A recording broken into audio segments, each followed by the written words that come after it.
राजनामा TV पर आपका स्वागत है। मैं प्रिया आपके साथ। ईरान और इजराइल के बीच जारी भीषण संघर्ष अब ऐसे खतरनाक मोड़ पर पहुंच चुका है जहां मीडिया संस्थान भी युद्ध के निशाने पर आ गए हैं।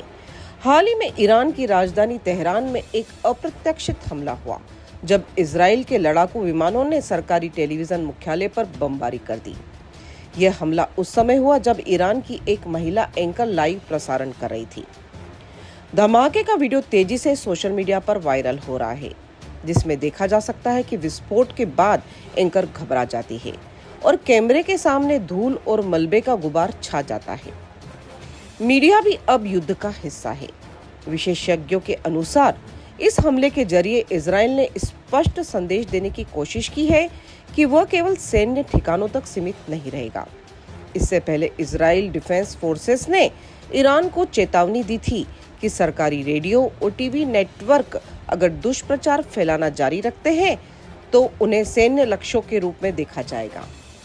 यह घटना अंतर्राष्ट्रीय स्तर पर काफी गंभीर मानी जा रही है, क्योंकि युद्धों में मीडिया संस्थानों को अब तक निषिद्ध लक्ष्यों में शामिल किया जाता रहा है।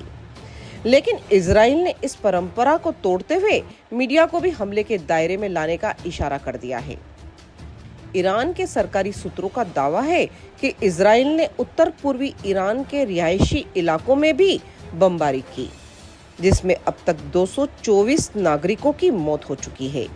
साथ ही कई पत्रकारों के मारे जाने की भी पुष्टि की गई है। ईरान के मुताबिक इजराइल ने उन्हें संचार तंत्र और सतह से सतह पर मार करने की मिसाइल डिप्लॉयमेंट साइट्स को भी बड़े पैमाने पर निशाना बनाया है। इसके जवाब में ईरान भी इजराइल पर लगातार मिसाइल और ड्रोन हमले कर रहा है। रिपोर्ट्स के मुताबिक ईरानी हमलों से इजराइल की आर्थिक राजधानी तेल अवीव समेत बेनई ब्रॉक जैसे शहरों में भारी नुकसान हुआ है। अब तक 24 इजरायली नागरिकों की मौत की पुष्टि हुई है और 500 से ज्यादा लोग घायल हैं।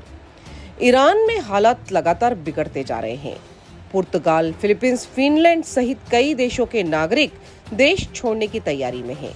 अधिकांश विदेशी नागरिक अस्तारा सीमा के रास्ते अजरबैजान की राजधानी बाकू पहुंच रहे हैं, ताकि वहां से सुरक्षित अपने देश लौट सके। यह दर्शाता है कि संघर्ष केवल सीमित इलाकों में नहीं, बल्कि पूरे ईरान में सुरक्षा संकट खड़ा कर रहा है। जानकारों का मानना है कि मीडिया संस्थानों पर हमला इस युद्ध को खतरनाक अंतर्राष्ट्रीय मोड़ की तरफ ले जा सकता है। यदि भविष्य में दोनों देश एक दूसरे के संचार नेटवर्क और नागरिक बुनियादी ढांचे को निशाना बनाना जारी रखते हैं, तो मानवीय संकट और वैश्विक अस्थिरता तेजी से बढ़ेगी।